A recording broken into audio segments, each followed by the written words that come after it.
This is my first post, and although this incident occurred back in December 2019, I still think about it daily because it was unlike anything I had ever experienced before. I hope it offers some enlightenment on what to do and what not to do if you find yourself in a similar situation.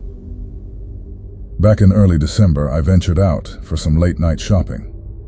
I'm a 31-year-old stay-at-home mother of 2 young children.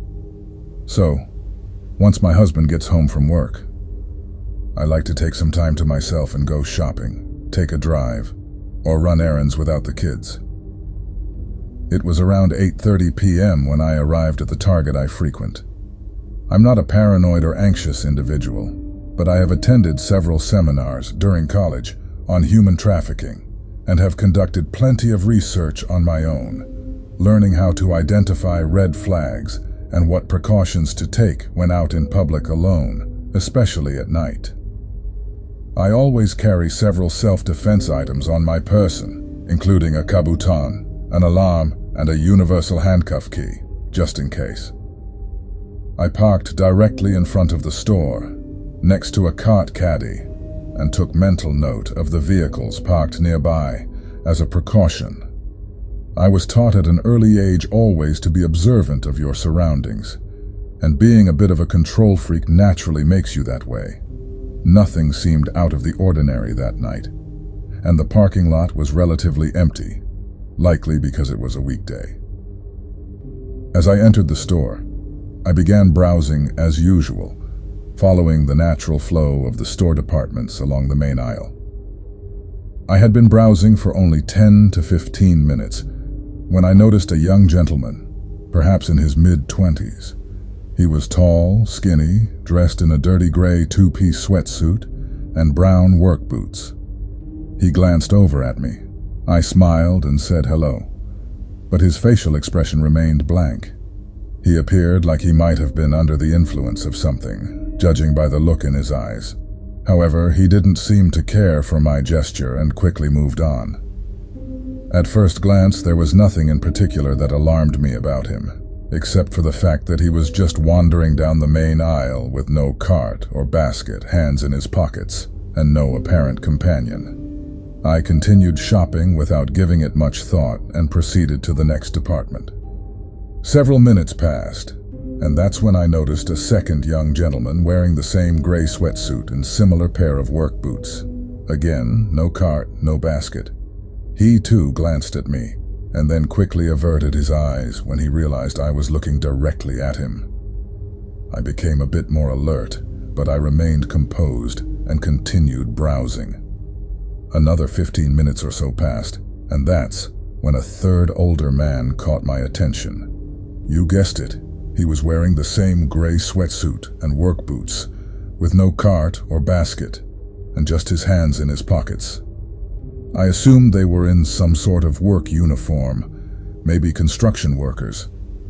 However, I couldn't help but wonder why they weren't together and why they didn't have any items to purchase. At this point, it became difficult to focus on browsing. I had a bad feeling about these 3 men, and it was becoming clear that something was off.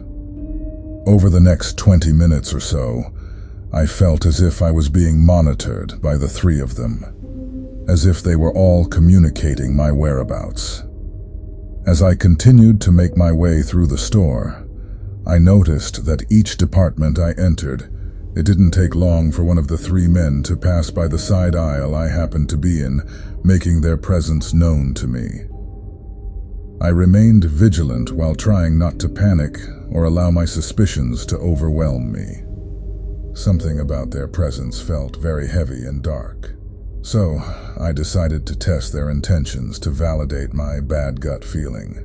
I began picking random aisles and moving back and forth between departments in a very unorganized and random fashion, to see if the men would continue to pass by me as frequently as they had been. With every aisle I entered, it was just a few minutes later that one of them would make an appearance, staring me down as they passed by. It felt as if I was being surrounded, almost hunted like a wild animal. They were no longer trying to be inconspicuous, which was the scariest part of it all, and my instincts were screaming at me to get out of there. I gripped my cart tightly and figured that if they got too close, I could use the cart to push them away or create some distance between us. By this point, I had been shopping for about an hour in total, maybe a bit more, and I was ready to purchase my items. But honestly, I felt too uncomfortable to continue browsing, even if I wanted to. The men had been following me all that time, and I was becoming more annoyed than anything else. The store was pretty empty around this time, one of the main reasons I enjoyed shopping at night. However, that also made this particular situation even more unsettling. Two preteen girls were wandering around by themselves, which quickly caught my attention because the men had bypassed them, making similar advances. The girls seemed oblivious, so I quietly got their attention and asked them to find their parents and stay with them, trying not to alarm them.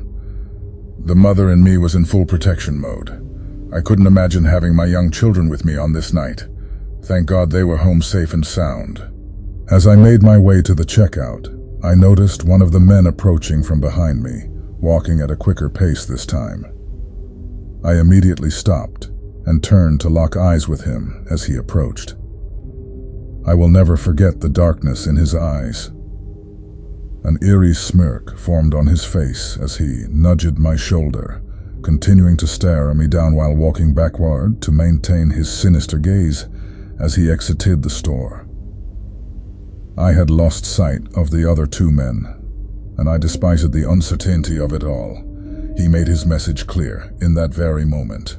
My stomach dropped, and my entire body began to shake. It was a feeling I hadn't experienced since I was a child getting lost in a supermarket, a feeling of desperation. I quickly walked to the checkout, discreetly asked the cashier if I could speak to a manager, and told them about what had transpired over the last hour. I politely requested that a male employee accompany me to my car and alert their security team. When I told the manager what happened, her face sank, as if she had already been aware of these men. Once I described them, she confirmed that she knew who I was talking about. She expressed that several female employees had found the men unsettling in the past and reassured me that someone would escort me to my car. She made a report about the incident and said she would notify the authorities. I was still shaking but felt relieved that she believed me and showed concern for the other young female patrons in the store. She took my information, and then a young male employee walked me out to my car. What I saw as I exited the store made me feel sick to my stomach, confirming all my suspicions. A white windowless van was parked in the lot directly behind my car, about 3 parking spaces away. One of the men was seated in the driver's seat, and the other 2 were leaning against the side of the van, facing my car and attempting to hide out of view. I mean, how cliché and obvious can you be? Their license plate might as well have read "Lady Snatchers" at that point. Whatever their intent, it didn't seem pure. I pointed them out to the male employee and said, "There they are." This prompted the men to scramble into the van and speed out of the parking lot without hesitation. I truly don't know what would have happened if I had walked out to my car alone, and I'm so grateful I made it home safe and sound to tell my story. Over the following week, I heard that there were several abduction attempts in the shopping center parallel to that target, and I'm almost certain it was the same individuals.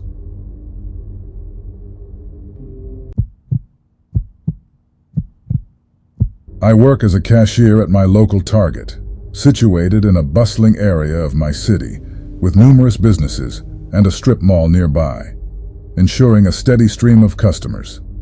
As a high school junior, I've been on the job for about 3 months, mainly to save up for my car. So far, nothing particularly unusual had occurred, except for that incident with an unclothed jogger. But that's a story for another time.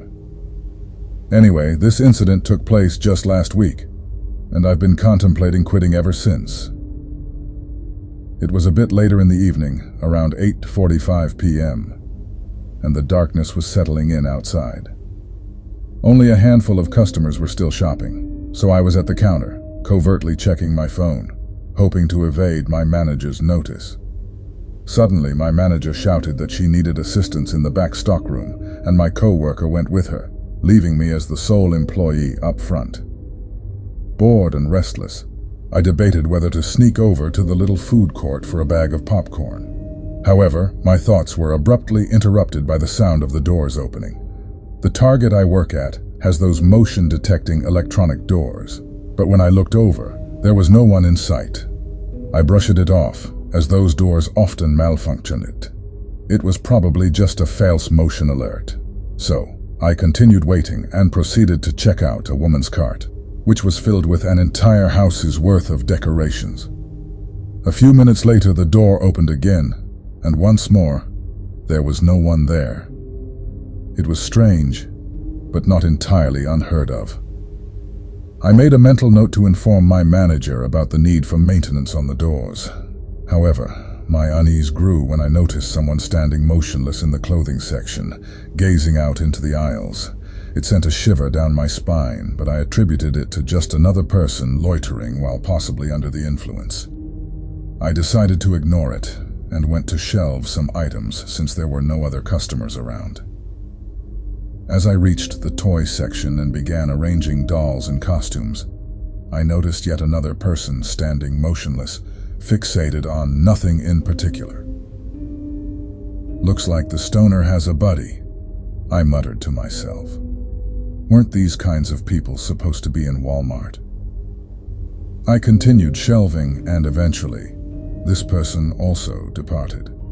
When I returned to the front, I had a partial view of the food court area, where I saw Steve, the kitchen staff, sitting at the counter, staring blankly into space. What the heck? I thought. I knew Steve, and he wasn't a stoner. In fact, he was the type who would report you if you were caught smoking weed behind the building. I cautiously approached the counter. "Steve." No response. "Steve, are you okay?" Still no response. "Can I get a small popcorn and a slushie?" He made robotic movements to prepare the popcorn and pour the slushie. Without any emotion, he handed them to me and then, in a monotone voice akin to a text-to-speech program, stated, "$4.50. I handed him the money, my hand trembling with fear. He took it without any reaction and resumed his vacant stare. I hadn't realized it earlier due to the strange occurrences, but my co-worker and manager were still absent in the back, and it had been about an hour. Concerned, I decided to check on them. Entering the stockroom, I found them standing there, motionless, and wearing the same blank expression. What in the world? They remained unresponsive. I attempted to engage them in conversation, but it was futile. Just then, my phone buzzed, reminding me that my shift was over. "Hey, Amy, I'm clocking out," I informed my manager, hoping for some reaction. She simply nodded mechanically. I hastily exited the store. As I stepped into the parking lot, everyone else appeared normal, moving and conversing like regular humans.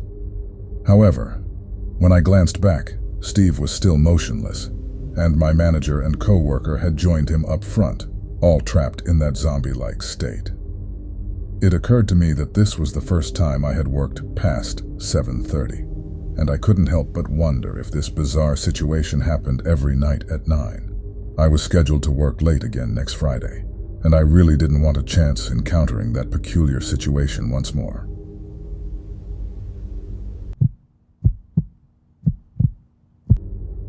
This incident just occurred a few hours ago, and it is still making my head spin. My mother, sister, and I, female and 18 years old, were shopping in our local Target. As we strolled around, I recognized a girl named Stacy, also 18 years old, that I used to go to school with. For reference, I dropped out of high school my senior year, so I haven't been in my old high school or seen anyone from there for about a year now. I simply glanced at her and kept on moving, doubting that she recognized me because I haven't been in school for a year. A few minutes later, I found myself on the complete opposite side of the store when I saw this girl again. Like last time, our eyes awkwardly met, and I tried to just walk past her, but this time she actually said something. "Hey, didn't we play tennis together?" Stacy spoke with wide eyes and a painfully large smile. There was a girl standing next to her, but I didn't recognize her. I simply replied with a yes in response. I was never friends with her in school. In fact, I never talked to her or even liked her. That's when she introduced herself as if I completely forgot who she was. She went on to question if I still went to high school, to which I explained that I graduated early with online classes. The conversation started out normal. I thought it was simply us catching up due to the fact that I had been absent from school. I kept wanting to cut the conversation short, but Stacy kept prodding about what I was doing now, whether I was in college, and what college was like. Harmless questions, in fact. I didn't mind answering her questions. Then the conversation took an unexpected twist. Stacy somehow weaseled the conversation into one about God and Christianity. For reference, I do consider myself a Christian, but not one of those hardcore ones who are constantly spewing Bible quotes at strangers. She asked if I attended church, to which I responded with yes. Her eyes became even wider, and her smile even bigger. Her whole mantra of God sounded like this. Back in my high school days, I was always partying and being so happy, but that was all fake, and no one knew that I was actually pretty sad. That's when I found this church that showed me God's way and His undying love. He accepted me, and He'll accept you too. Now I'm always happy, for I have God on my side. And at this church, God truly appears before your very eyes. He cured me of all my physical and mental ailments, like when I messed up my knee in tennis. The whole time Stacy spoke, there was just a robotic tone about it, as if these words were memorized, practiced, and rehearsed. There was almost no genuine emotion in her, just wide eyes and a never-failing smile. Then her friend Ashley, late teens or early 20s, began her speech. Keep in mind, my mother and sister are just an aisle away, waiting on me. Ashley's speech went like this. For a while in life, I suffered from depression and suicidal thoughts. I was always faking being happy until I found this church. This church truly opened my eyes and heart. I no longer feel dead inside. This is when she hinted that maybe I felt dead inside too, and the only way to recover from it is to look to God. Ashley also used the word zombie to describe this dead feeling, and that's when I began to really think that there's something wrong with these girls. Ashley continued on saying, I don't think it's a mere coincidence that we ran into you. God led me to you. He wanted me to reveal to you the way. God put a vision in my mind of you opening a present, and that present is our Lord and Savior. She kept on ranting about how this is destiny that we met, and that God put Stacy and Ashley in my path to reveal Himself to me. When Ashley mentioned depression and suicide, I could not help but believe her for a slight second.